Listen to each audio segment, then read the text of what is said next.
13 अगस्त 1972 पाकिस्तान के रावलपिंडी में मौजूद एक कड़ी सुरक्षा वाले प्रिजनर ऑफ वॉर यानी POW कैंप में वो रात इतिहास बनने वाली थी। यही वो कैंप था जहां 1971 के भारत पाकिस्तान युद्ध के बाद भारतीय वायुसेना के 12 पायलटों को बंदी बनाकर रखा गया था। कैंप की सुरक्षा इतनी सख्त थी कि कोई सोच भी नहीं सकता था कि यहां से कोई जिंदा बाहर निकल पाएगा। चारों तरफ ऊंची ऊंची दीवारें, दीवारों के ऊपर कांटीले तार, हर जगह हथियारबंद पाकिस्तानी सैनिक। लेकिन इसी नामुमकिन जगह पर 3 ऐसे भारतीय पायलट मौजूद थे जिनके इरादे किसी दीवार, किसी तार और किसी बंदूक से डरने वाले नहीं थे। वो इस जेल से कुछ इस तरह भागे जिसे देख पाकिस्तानियों के होश उड़ गए। इस कहानी की शुरुआत होती है 3 दिसंबर 1971 से, जब भारत और पाकिस्तान के बीच जोरदार युद्ध चल रहा था। जमीन पर भारतीय सेना हर मोर्चे पर पाकिस्तान को पीछे धकेल रही थी, लेकिन आसमान में हालात उतने आसान नहीं थे। पाकिस्तान के जफरवाल शहर के पास बना एक ऊंचा वॉच टावर भारतीय वायुसेना के लिए बड़ी परेशानी बन चुका था। वहां से पाकिस्तानी सेना भारतीय मूवमेंट पर नजर रखती थी और कई बार भारतीय विमानों पर सटीक फायरिंग भी की जाती थी। इस वॉच टावर को तबाह करने की जिम्मेदारी दी गई भारतीय वायुसेना के जाबाज पायलट दिलीप पारुलकर को। दिलीप पारुलकर अपने साहस, अनुशासन और हिम्मत के लिए जाने जाते थे। उन्हें पता था कि मिशन आसान नहीं है, लेकिन देश के लिए यह जोखिम उठाना जरूरी था। 10 दिसंबर 1971 को दिलीप पारुलकर अपने सुखोई 7 फाइटर जेट के साथ मिशन पर निकले। जैसे ही वो वॉच टावर के पास पहुंचे, पाकिस्तान की एंटी एयरक्राफ्ट गनों ने जबरदस्त फायरिंग शुरू कर दी। गोलियां सीधे उनके जेट की तरफ आ रही थी। कुछ ही पलों में उनका विमान बुरी तरह डैमेज हो गया। हालात बिगड़ते देख पारुलकर ने बिना समय गवाए इजेक्ट किया। उनकी जान तो बच गई, लेकिन किस्मत ने उन्हें दुश्मन की जमीन पर उतार दिया। जमीन पर उतरते वक्त पारुलकर पहले से घायल थे। दर्द से जूझते हुए वो खुद को संभाल ही रहे थे कि आसपास के पाकिस्तानी आम लोग वहां जमा होने लगे। भीड़ दुश्मन चिल्लाने लगी। देखते ही देखते लोगों ने उन्हें पीटना शुरू कर दिया। उनका सामान छीन लिया गया। चोट, थकान और मारपीट की वजह से पारुलकर वहीं बेहोश हो गए। अगर थोड़ी भी देर हो जाती तो शायद भीड़ उन्हें जान से मार देती, लेकिन तभी पाकिस्तानी सैनिक वहां पहुंच गए।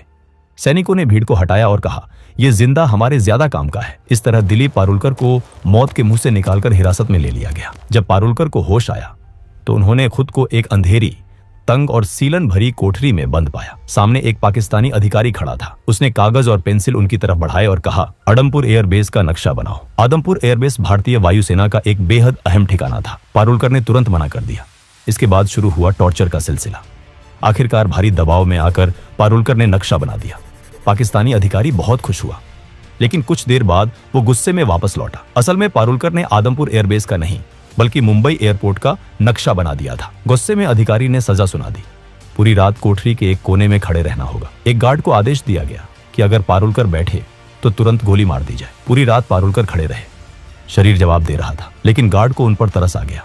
उसने धीरे से कहा, सुबह तक बैठ जाओ, अगर कोई आएगा तो मैं खास दूंगा, तब तुम खड़े हो जाना। इसके बाद कई रातें पारुलकर ने उसी अंधेरी कोठरी में बिताई। लगातार टॉर्चर हुआ, लेकिन उन्होंने अपने मुंह से कुछ नहीं निकाला। आखिरकार पाकिस्तानी अधिकारी भी थक गए और कुछ दिनों बाद उन्हें बाकी भारतीय बंदियों के साथ एक ही कैंप में डाल दिया गया।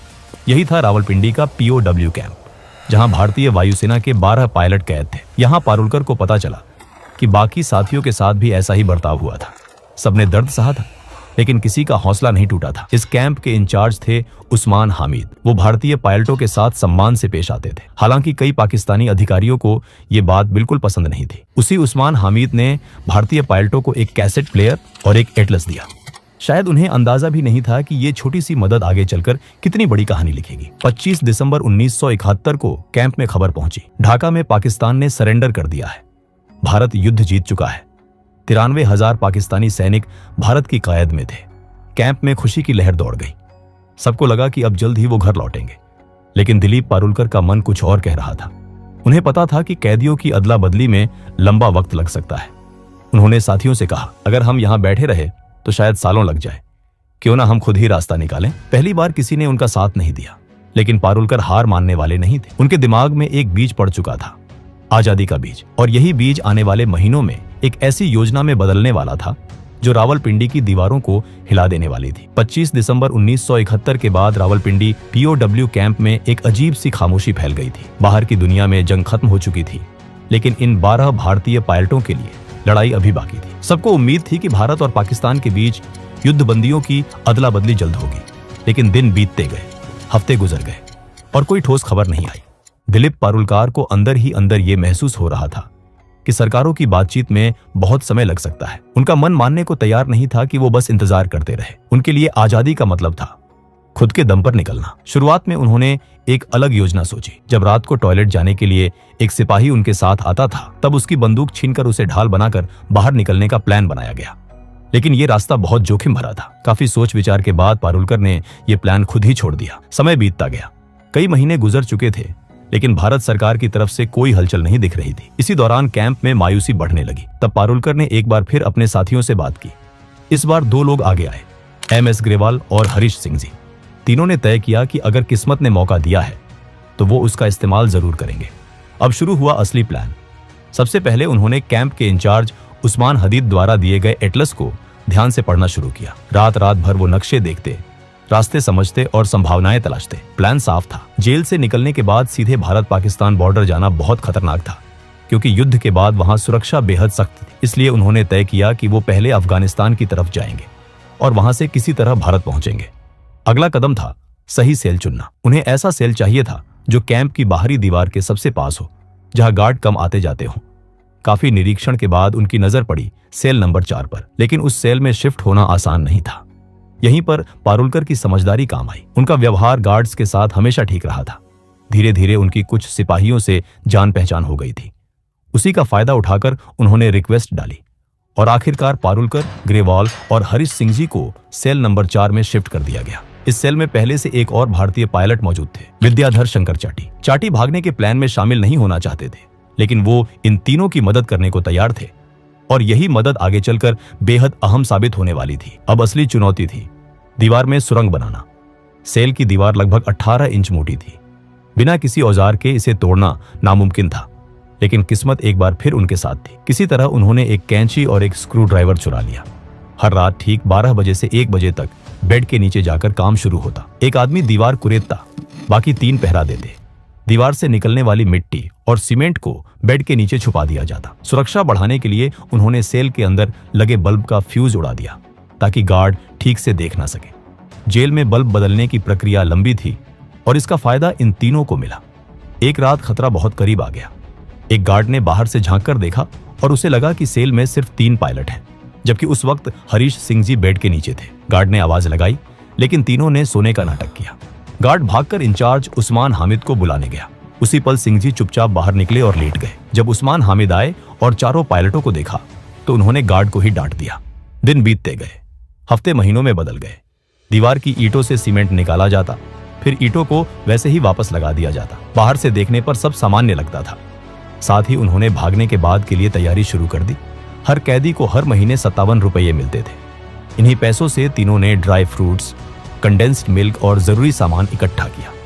उन्हें पता था कि जेल से बाहर निकलने के बाद जिंदगी और भी कठिन होने वाली है। दिशा जानने के लिए उन्हें कंपास चाहिए था। उन्होंने कैसेट प्लेयर के मैग्नेट और कपड़े सिलने वाली सुई से जुगाड़ू कंपास बनाया। पारुलकर को घर से जो कपड़े मिले थे, उनसे जेल के टेलर को पैसे देकर तीनों के लिए पठानी सूट सिलवाए गए, ताकि बाहर निकलने के बाद वो आम लोगों में घुल मिल सके। धीरे धीरे दीवार का छेद इतना बड़ा हो गया कि एक इंसान उसमें से निकल सके। आखिरी परत, जो कि सिर्फ प्लास्टर था, उसे जानबूझकर छोड़ी गई ताकि भागने वाली रात उसे आसानी से तोड़ा जा सके। 13 अगस्त 1972 की रात रावलपिंडी POW कैंप के ऊपर काले बादल छाए हुए थे। तेज हवा चल रही थी और थोड़ी ही देर में मूसलाधार बारिश शुरू हो गई। यही वो रात थी जिसका इंतजार दिलीप पारुलकर, MS ग्रेवाल और हरीश सिंह जी महीनों से कर रहे थे। तीनों ने अपने पठानी सूट पहने, ड्राई फ्रूट्स, कंडेंस्ड मिल्क, जुगाड़ से बना कंपास और थोड़े पैसे अपने पास रखे। जाने से पहले उन्होंने अपने साथी विद्याधर शंकर चाटी को गले लगाया। अब आखिरी कदम बाकी था। पारुलकर ने दीवार की आखिरी परत को धीरे धीरे तोड़ा। बारिश की वजह से आवाज बाहर तक नहीं गई। एक एक करके तीनों उस संकरे छेद से बाहर निकल आए। बाहर आकर उन्होंने देखा दीवार के पास ही एक पाकिस्तानी गार्ड चारपाई पर सो रहा था। तीनों सीधे दीवार की तरफ भागे।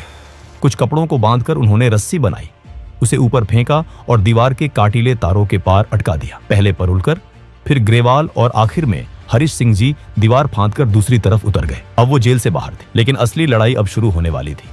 तीनों तेजी से भागते हुए बस स्टैंड पहुंचे। किस्मत उनके साथ थी। उन्हें पेशावर जाने वाली बस मिल गई। पूरी रात सफर करने के बाद सुबह करीब 6 बजे वो पेशावर पहुंच गए। यहाँ सबसे बड़ा खतरा पहचान का था। अगर उनसे कलमा पढ़ने को कहा जाता या मेडिकल चेक होता तो तुरंत पकड़े जाते। इसलिए तीनों ने खुद को क्रिश्चियन बताने का फैसला किया। पेशावर से उन्होंने एक और लोकल बस ली और सुबह करीब 9:30 पर लंडी कोटल पहुंचे। उधर सुबह 11 बजे रावलपिंडी के वॉर कैंप में अचानक हड़कंप मच चुका था। पाकिस्तानी गार्ड्स को पता चल गया था कि तीनों भारतीय पायलट भाग चुके हैं। जब गार्ड्स उनके सेल में पहुंचे और दीवार में बना वो बड़ा सा सुराख देखा तो कुछ पल के लिए सब सन्न रह गए। किसी को यकीन ही नहीं हो रहा था कि इतनी कड़ी सुरक्षा के बावजूद ये नामुमकिन काम हो गया। गार्ड्स गुस्से से तमतमा उठे। उन्हें लगा कि अगर सीनियर अफसरों को सच्चाई पता चली तो सजा उन्हीं को मिलेगी। इसी गुस्से और डर में उन्होंने सोचा कि विद्याधर शंकर चाटी, जिन्होंने इन तीनों की मदद की थी, उन्हें गोली मार दी जाए। फिर सीनियर्स को यह बताया जाए कि चाटी भी भागने की कोशिश कर रहे थे, इसलिए मजबूरी में उन्हें मारना पड़ा। लेकिन सीनियर अफसरों को जल्दी ही साफ जानकारी मिल गई कि असल में कितने कैदी भागे हैं। इसी वजह से गार्ड्स चाटी को मारने की हिम्मत नहीं कर पाए। उधर जेल से दूर निकल चुके तीनों पायलटों के सामने अगली सबसे बड़ी चुनौती खड़ी थी। अब उन्हें अफगानिस्तान में दाखिल होने के लिए तोरखम बॉर्डर पार करना था, जो वहां से सिर्फ 5 किलोमीटर दूर था। दूरी कम थी, लेकिन सबसे बड़ी समस्या यह थी कि उन्हें रास्ता बिल्कुल नहीं पता था।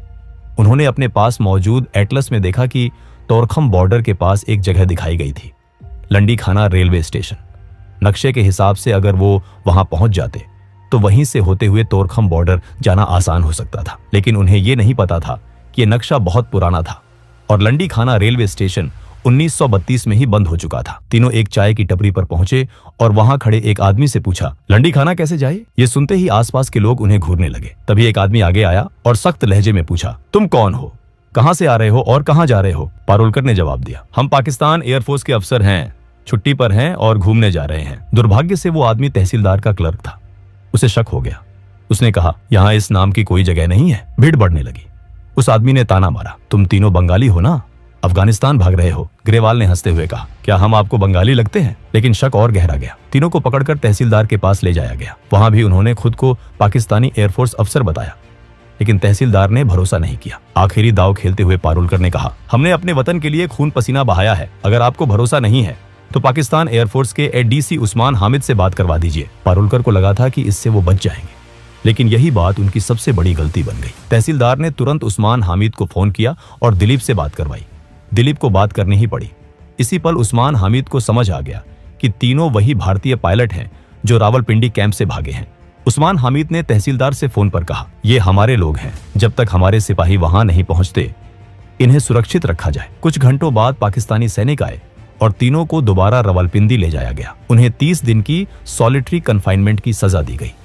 इसके बाद सभी भारतीय पायलटों को रावलपिंडी से हटाकर फैसलाबाद की जेल भेज दिया गया, जहां 500 से ज्यादा भारतीय POWs रखे गए थे। इसी दौरान भारत और पाकिस्तान के बीच युद्ध बंदियों की अदला बदली पर बातचीत तेज हो गई। आखिरकार दिसंबर 1972 में पाकिस्तान के राष्ट्रपति जुल्फिकार अली भुट्टो ने सभी भारतीय युद्ध बंदियों को रिहा करने का ऐलान कर दिया। जब ये भारतीय जवान वागाह बॉर्डर से भारत लौटे तो वहां इंसानों का सैलाब उमड़ पड़ा। हजारों लोग तिरंगे लेकर खड़े थे। नारों की गूंज थी। सैनिकों की आंखों में आंसू और चेहरे पर गर्व था। ये कहानी सिर्फ एक जेल से भागने की नहीं थी, ये कहानी थी हौसले की। ये कहानी थी उस जज्बे की जो सलाखों के पीछे भी आजाद रहना जानता है। और रावलपिंडी की वो दीवारें आज भी शायद याद करती होंगी कि कभी 3 भारतीय पायलट उन्हें चकमा देकर निकल गए थे। दोस्तों, अगर वीडियो पसंद आया हो तो वीडियो को एक लाइक जरूर करें और चैनल को भी सब्सक्राइब जरूर करें। हम ऐसे ही वीडियो हर हफ्ते लाते रहेंगे। तब तक के लिए जय हिंद।